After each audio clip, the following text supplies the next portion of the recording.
Good day, boxing fans. Saturday night in Manchester in the UK, will it be the last dance? That's what they're calling it, and it refers, of course, to the veteran heavyweight, now I suppose number 10 contender, Derek Chisora, who's taking on the Swedish southpaw Otto Wallin. Will it be the last dance for Derek Chisora, and will Otto Wallin keep his career going, or is Derek Chisora on a roll? If you want to break down the fight, then stick around.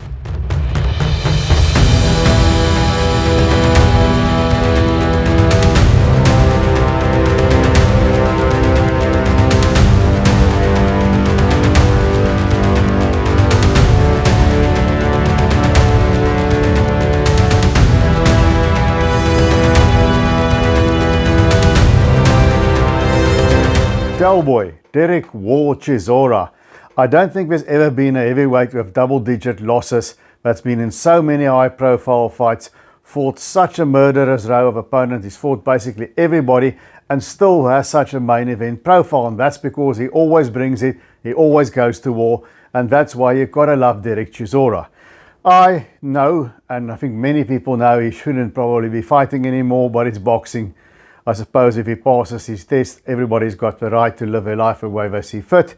And he rejuvenated himself against all odds, because after the last Fury loss, I fought each other 3 times, he looked awful winning against Gerald Washington, and then he came back and he beat Joe Joyce. Okay, Joyce has had 2 losses against Zhilei Zhang, so he's lost a lot of his luster, but still it was a fight Chisora wasn't supposed to win. It was a fight to get Joe Joyce back into top contention, and he ended up fighting once again a memorable brawl. This time he knocked down Joyce and he won a decision, and it was a well-deserved decision. It was probably arguably one of Derek Chisora's best wins, and it would have been a perfect moment for him to just walk off into the sunset.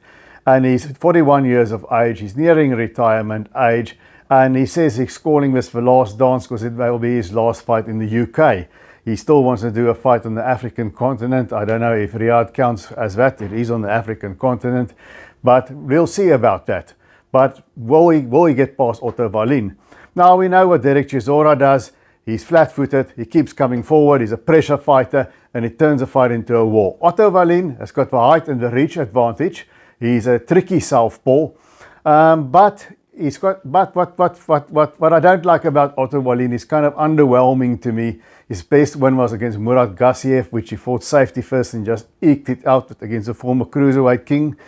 But the thing with Otto Wallin, his reputation really was built on a better than expected loss against Tyson Fury, where he cut Fury up badly. And we know by now Fury fights down to the level of his opposition. We've seen this now many times. Think of a Francis Ngannou fight. So I think that fight flattered Otto Wallin a bit, and I really didn't like the way Wallin went out against Anthony Joshua. It was sort of a damn squib. He just retired in his corner. He didn't want to take any more of those shots from Anthony Joshua. Now, I think Wallin is going to use his height, he's going to use his movement, he's going to be pesky with his jab from the southpaw stance, he's going to try and pot shot and stay away and fight for points and set an uncomfortable face for Derek Chisora and win on points. I think that's what he's going to do. That's his mentality. I don't think he's going to go after Derek Chisora. Derek Chisora, like always, will be chasing his opponent. Who will win? I can, at this stage of Chisora's career, with so much wear and tear on the clock, 41 years of age, it can come off at any moment, and I thought it would come off against Joe Joyce, and the wheels didn't come off. So he keeps those wheels turning. I just think Derek Chisora loves boxing. He's still got his head sort of in the game. He still wants to carry on. He wants to go out with a big bang when he does eventually go out. And I think Otto Wallin, to me, he gets intimidated when he gets cracked too hard a couple of times. That's my feeling that I get about him. So you guys must tell me in the comment section, who have you got winning and why? Do you think Wallin will upset the apple cart in Manchester, or will Chisora get over the finish line?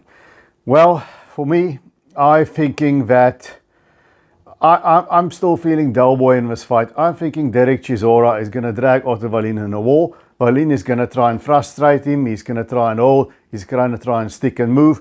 But I think although Derek Chisora isn't the puncher that Anthony Joshua is, he's still a pretty big puncher. He can still crack. He put Joe Joyce down. So I think he's going to crack Wallin a couple of times, work the body, and that'll get Otto Wallin after the first 4 or 5 rounds into a shell. And then I think it's going to be maybe a bit of a sloppy fight at times, because Wallin is not going to go to war and Chisora is going to have to chase him. So I think it's not a fight where Derek Chisora is going to look good. I think it's going to look bad at times, and I think it's going to be a bit sloppy. But I think he's got enough power, he's got enough strength to intimidate Otto Wallin, and that's what he will do. And so I expect Wallin maybe to steal the first a few rounds here early, but then I think Chisora is going to put him in a shell. He's going to land the harder punches, he's going to be the aggressor, and that's going to be enough to get him over on the judges' scorecard. So I'm going with Derek Chisora by a close unanimous decision.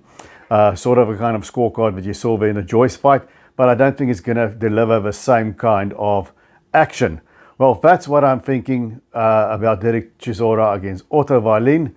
Guys, remember to punch that like button, and as always, I would appreciate a subscribe. But until I see you again, remember to keep those hands up.